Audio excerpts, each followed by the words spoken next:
my manager and I picked up the nuggets. I think I kicked a few and stepped on them. We put them back in the box. We handed it to the client and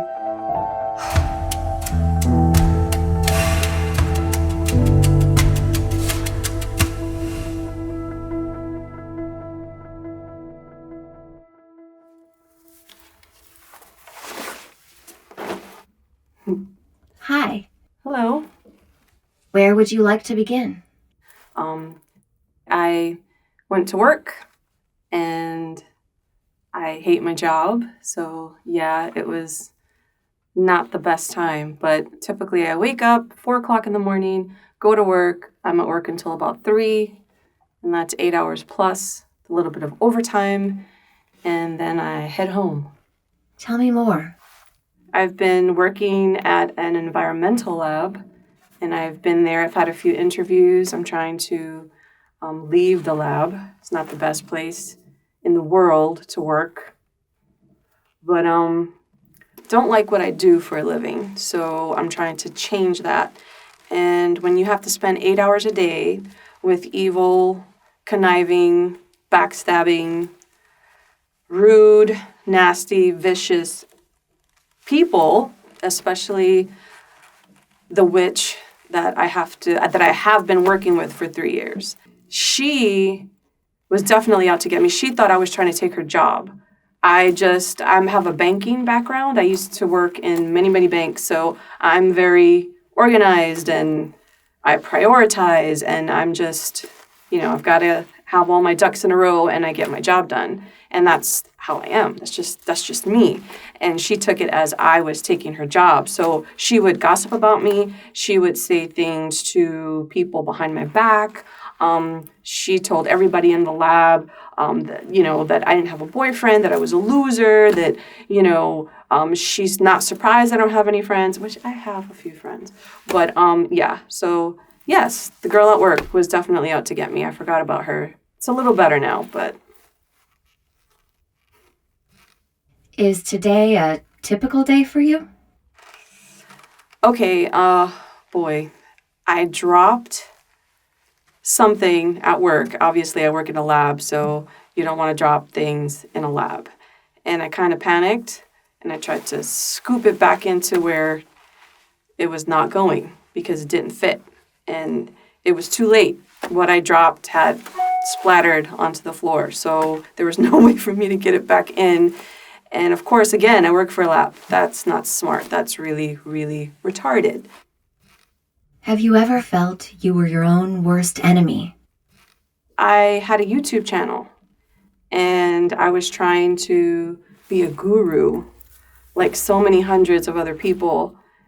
And I was just bad. I was fake, and I was nervous, and I didn't know what the hell I was talking about. I eventually stopped. But I was my own worst enemy. My thoughts, my feelings, they were just killing me. And all I kept saying was, you can't do this. You look like an idiot. This is not going to work. I mean, what are you doing? You know nothing about what the hell you're talking about. So I guess the time when I started that YouTube channel, I was my worst enemy. I don't have it anymore, but I'm hoping to get better. Maybe I'll start another one. What comes to mind when you think about the romantic relationships you've had? Oh boy, that's pretty sad. The last romantic relationship I had was very bad. It was not an equal relationship. It was not a loving relationship. I don't even want to say his name. He was such an idiot. So I'm going to call him George. And now that George is not a part of my life, I'm able to see every single solitary detail that I hated, or that I don't hate him, but that I can't believe I was with this person. And all his faults and everything that was wrong with him just pops out, and it's a lesson that I will never forget. He taught me exactly what I don't want. He's taught me exactly what I don't want my next boyfriend to be like or look like. So thank you, George. Thank you very much.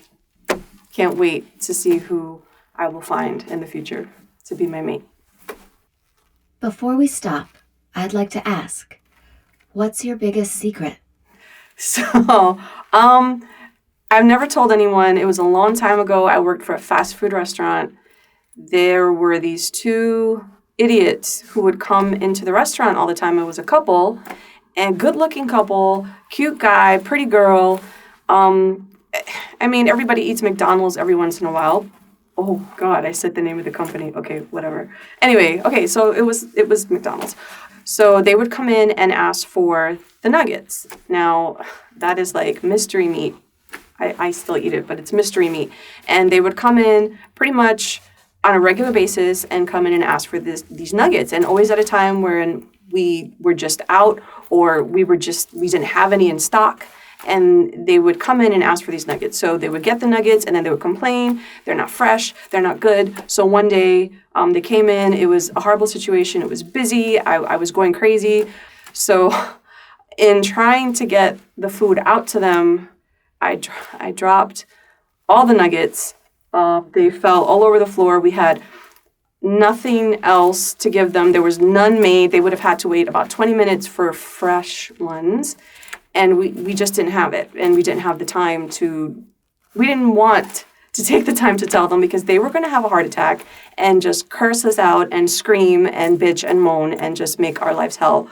So my manager and I picked up the nuggets and she threw them back in the fryer, dirty and gross. And she actually did step on a few. And I think I kicked a few and stepped on them. And she put them back in the fryer. We put them back in the box.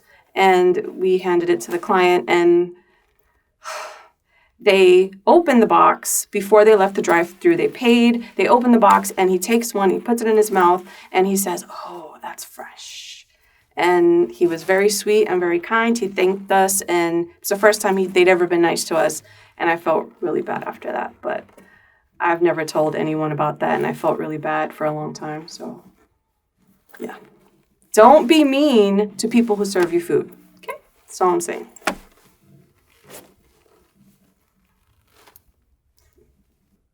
Thank you for sharing that with me.